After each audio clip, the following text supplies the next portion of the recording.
बिस्मिल्लाहिर्रहमानिर्रहीम। अस्सलाम वालेकुम। हज़रत दाऊद अलैहिस्सलाम की कौम के 70,000 अफराद समुद्र किनारे हीला नामी बस्ती में रहा करते थे। इन लोगों को अल्लाह ने हजारों नेमतों से नवाजा था, लेकिन जब राहत सुकून आया तो ये अल्लाह की इबादत से महरूम हो गए और अल्लाह की मखलूकात पे जुल्म करने लगे। तो यूं अल्लाह ने इनको खबरदार किया कि हफ्ते में एक दिन हफ्ता के दिन शिकार ना किया करो। इतवार से लेके जुमा तक जितना शिकार पकड़ना है पकड़ लो, लेकिन एक दिन अल्लाह की इबादत और मखलूकात में अमन के लिए रख दो। यूं अल्लाह ने इनका इम्तहान लेना शुरू कर दिया। वो अतवार से लेके जुमा तक समुंदर में मछलियाँ पकड़ने लगते तो मछलियाँ ज्यादा मिकदार में हाथ ना आती, और हफ्ते के दिन समुंदर को देखते तो इनको बड़ी बड़ी मछलियाँ नजर आने लगती। इन लोगों में से एक शख्स को शैतान ने वर्गलाया कि परेशान क्यों होते हो, मेरी तरकीब पे अमल करो तो तुम शिकार से कभी महरूम नहीं रहोगे। तो बस शैतान के कहने पर उस शख्स ने हफ्ते के दिन कांटा लगा के डोरी को समुद्र में डाल दिया ताकि मछली फंसे, और शैतान ने कहा इस मछली को तुम इतवार के दिन निकालना,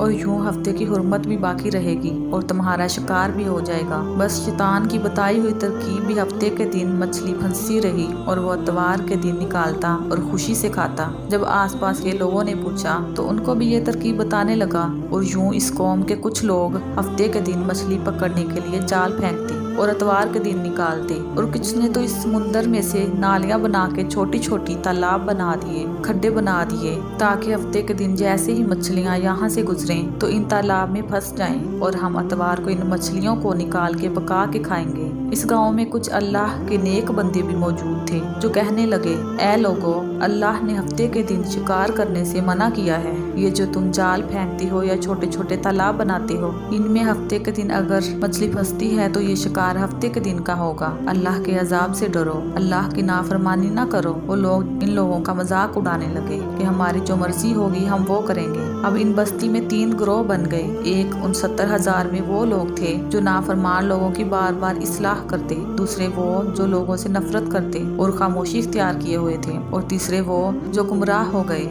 अल्लाह की नाफरमानी कर रहे थे। यूं नेक बंदों ने इस बस्ती के बीच में से दीवार को खड़ा कर दिया और ये हुक्म नाफिज किया कि अल्लाह की नाफरमानी करने वाले इस तरफ हो जाएं और हम जो अल्लाह के फरमाबरदार हैं वो इस तरफ रहेंगे। वो सालिह लोग बार बार उनसे कहते रहे, ऐ लोगो, अल्लाह से डरो। कौमे समूद, कौमे लूत का जो हशर हुआ उसको याद करो, अल्लाह की नाफरमानी ना करो वरना तुम पे भी कोई अजाब आएगा। वो सारे नाफरमान जिनकी तादाद तकरीबन 12,000 थी, सब हंसते रहे कि ये तो किताबी बातें हैं, हम पे कोई अजाब नहीं आएगा। बस वो गिरोह 2 हिस्सों में तकसीम हो गया। एक वो जो अल्लाह की फरमाबरदार बंदे थे, दीवार के इस तरफ थे, और दूसरे वो जो नाफरमान बंदे जो दीवार के इस तरफ थे। वो नाफरमान पूरी रात हंसते रहे, मजाक उड़ाते रहे, और वो अल्लाह के खास बंदे दीवार के उस तरफ अल्लाह से माफी मांगने लगे। बस जैसे ही सुबह हुई वो नेक सालिह इंसान उठे। उन्होंने महसूस किया कि दीवार की इस तरफ से किसी इंसान की आवाज नहीं आ रही। जैसे ही दीवार के उस तरफ चढ़ के देखने लगे कि सारे के सारे वो लोग बंदर की शक्ल में तब्दील हो चुके थे और बंदरों की हरकत को इंजाम दे रहे थे। वो जो सालिह लोग दीवार से उन बंदों को देखने लगे, इन सालिह लोगों में से जो जो उनके रिश्तेदार थे,